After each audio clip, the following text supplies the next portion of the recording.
जिन और इंसान की मोहब्बत की एक लाजवाल दास्तान। किस्त नंबर 3। हाइफा ने पानी पीकर जल्दी से कमरे की लाइट ऑन की और दोबारा बेड पर आकर बैठ गई। पसीने के कतरे इसके माथे पर थे, जिनको इसने दोपट्टे से साफ किया।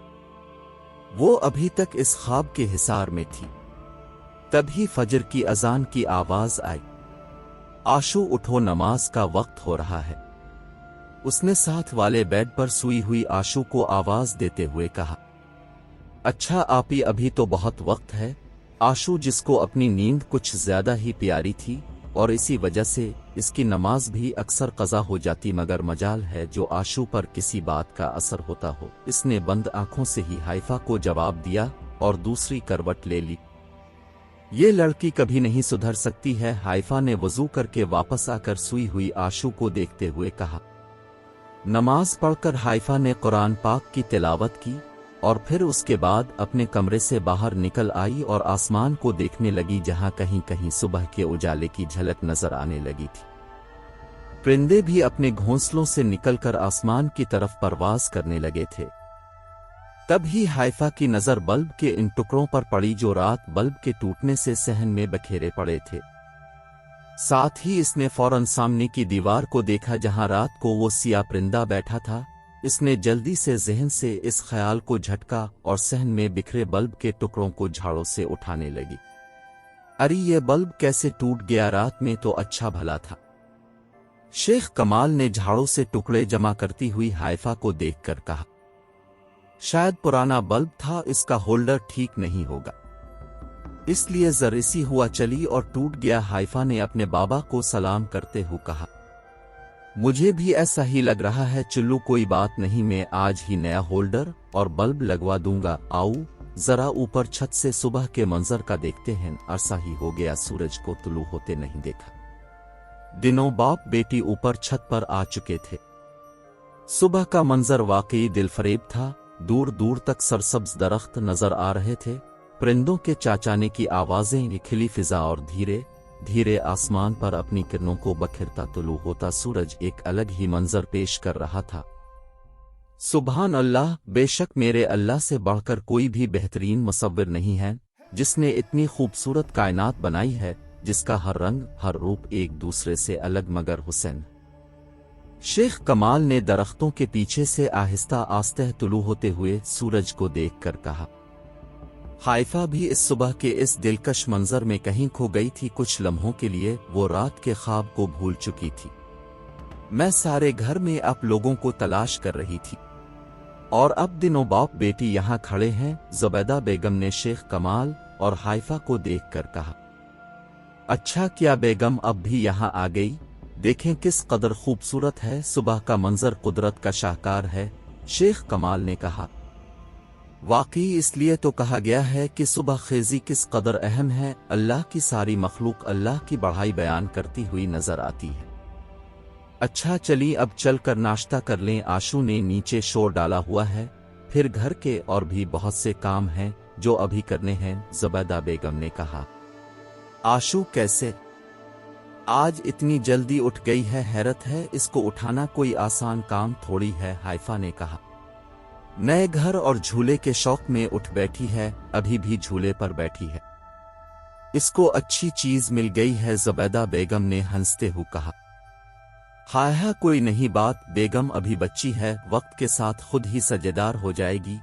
चली नीचे चलते हैं, शेख कमाल ने कहा और नीचे घर की तरफ चल पड़े। उनकी तकलीद करते हुए जुबैदा बेगम और हाइफा भी उनके पीछे पीछे नीचे उतर गईं। शेख कमाल नाश्ता करने के बाद घर की कुछ जरूरी अशिया खरीदने बाजार चले गए। जुबैदा बेगम दिनों बेटियों के साथ मिलकर घर का दीगर सामान सेट करने में मसरूफ हो गईं। काम अकाम उफ कब खत्म होगा ये? वैसे मम्मा जी, कायदे आज़म ने घर के कामों लिए नहीं कहा था कि हर वक्त काम करे। आपको इस मकूले पर मुझसे अमल करवा रही हैं। आशू ने फरीज में से सेब निकाल कर खाते हुए कहा, अच्छा तो फिर तुम बुतो कौन से कामों के बारे में ये बात कायदे आज़म ने कही है? और मेरी बहन जरा सा काम करके थक गई है। हाइफा ने बर्तन केबन में रखते हुए कहा, अल्लाह जी, आप ही ये जरा सा काम है। सुबह से अब लोगों के साथ लगी हूं, नेकी का तो कोई जमाना ही नहीं है। वैसे भी अम्मा ने लगता आज ही सारा सामान सेट करवा लेना है। अम्मा को भी जब तक सारा काम ना हो जाए सुकून नहीं मिलता है, कहीं ज़ुबैदा बेगम ये बात ही ना सुन ले। और फिर उनके हाथों इज्जत अफजाई के डर से आशू ने आसपास देखकर जरा देम आवाज में कहा, क्योंकि ज़ुबैदा बेगम अभी अभी बाहर सहन में किसी काम से गई थी। आशू कितनी बदतमीज हो तुम, कोई माँ को ऐसे बोलता है। हाइफा ने गुस्से से कहा, अरे बड़िए छोटी हमजा, आप ही मजाक कर रही थी, मैं अपनी माँ के साथ मजाक भी नहीं कर सकती हो। नून वून ना किया। आशू ने रोनी सूरत बनाकर कहा, क्या हो गया, क्या कह रही है? आशू उसके साथ मजाक नहीं कर सकती है, ज़ुबैदा बेगम ने किचन में दाखिल होते हुए कहा। किसी के साथ भी नहीं मम्मा जी, वो तो मैं आप ही से कह रही थी कि मेरा और आपका कोई मजाक है। और मैं जरा बाबा को कॉल कर लूं, शाम होने लगी है। आशू जल्दी से ये कहकर किचन से निकल गई। तुमने अपने बाबा को तमाम चीजें लिखवा दी थी ना, जो मैंने कही थी? अल्लाह का शुक्र है काफी हद तक चीजें सेट हो गई हैं।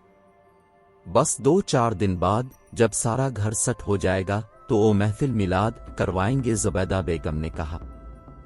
जी उम्मी, सभी चीजें लिख दी थीं। इंशाअल्लाह सबको इस महफिल में बुलवाएंगे। हाइफा ने चाय का पानी रखते हुए कहा।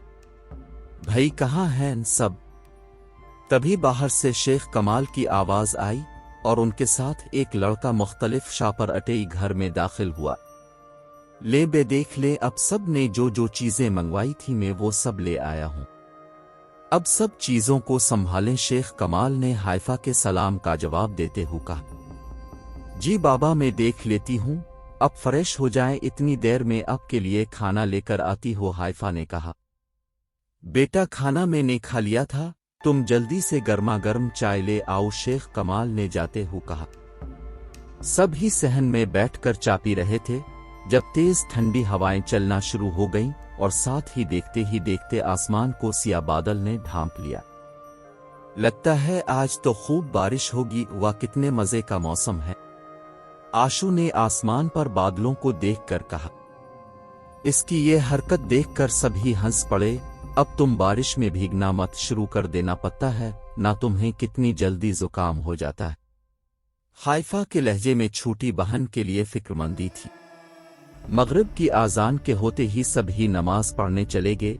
शेख कमाल की फैमिली काफी दीनदार थी, मगर फिर भी शेख कमाल ने अपनी बेटियों को हर तरह की आज़ादी दे रखी थी और उनकी बेटियों ने कभी भी इस आज़ादी का नाजायज फायदा नहीं उठाया था।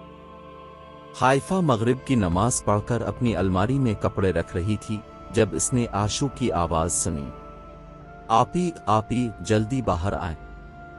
क्या हो गया आशू, क्यों आवाजें दे रही हो? हाइफा ने कहा। आपी ये विंड चाम लगाने में मेरी मदद तो कर दें, आशू ने मासूम सी शक्ल बनाकर कहा। ये कहां से मिला?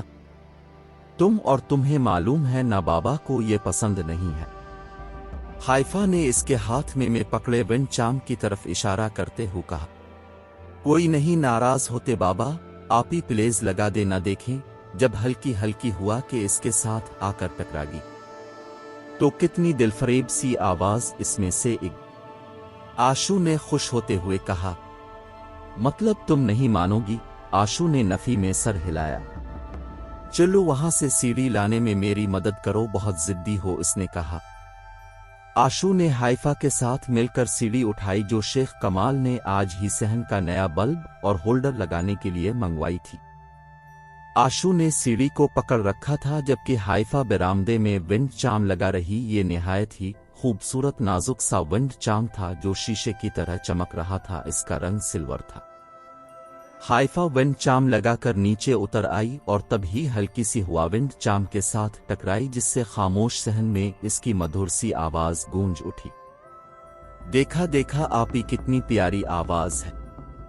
इस आशू ने हाइफा का हाथ पकड़कर उसको खुशी से गोल गोल घूमती हुई कहा।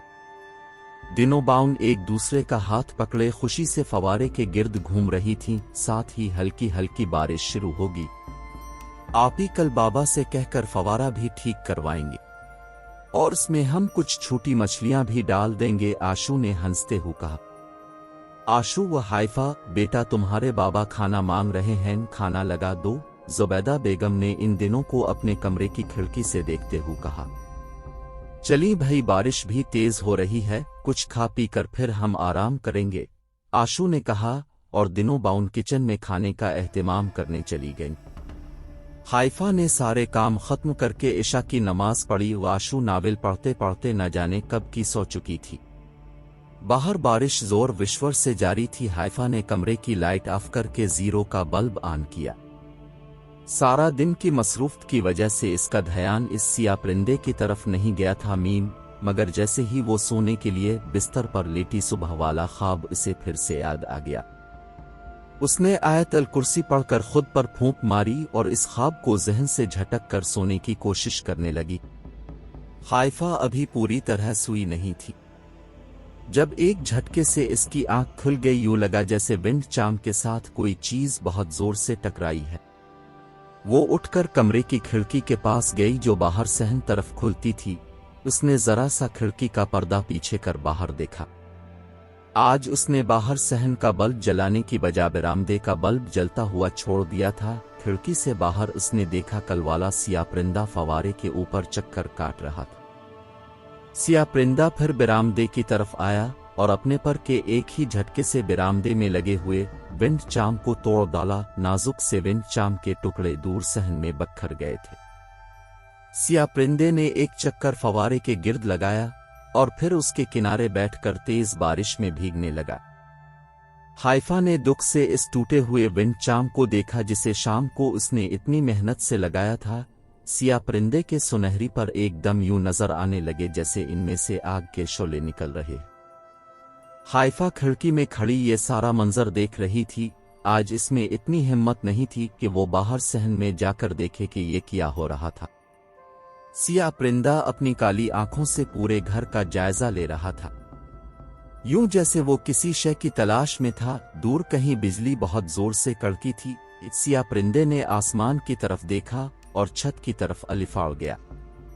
हाइफा ने जब देखा वो सिया परिंदा वहां से जा चुका है तो उसने हिम्मत की और कमरे से बाहर आ गई। अब वो आहिस्ता आहिस्ता चलती हुई इस फवारे के पास आई जहां अभी थोड़ी देर पहले वो सिया परिंदा बैठा था। फवारे के अंदर बारिश के जमाशदा पानी में एक अजीब मंजर देखकर हाइफा हैरतज़दा रह गई और छत की तरफ देखा जहां वो सिया परिंदा अभी भी बैठा था और उसके परों से ऐसे ही आग निकल रही थी जैसे वो शदीद गुस्से में हो। हाइफा जल्दी से वापस अपने कमरे में आ गई। उसकी आंखों में अभी तक फवारे के पानी में देखा गया मंजर कैद था। उसने अपनी बंद माठी खोली जिसमें फवारे के पानी में से वो कुछ उठाकर ले आई थी। अब वो हैरत से अपनी हथेली पर रखी इस चीज को देख रही थी। अभी जारी है कहानी का बकिया हिस्सा अगली किस्त में मुलाहजा फरमाइए। शुक्रिया।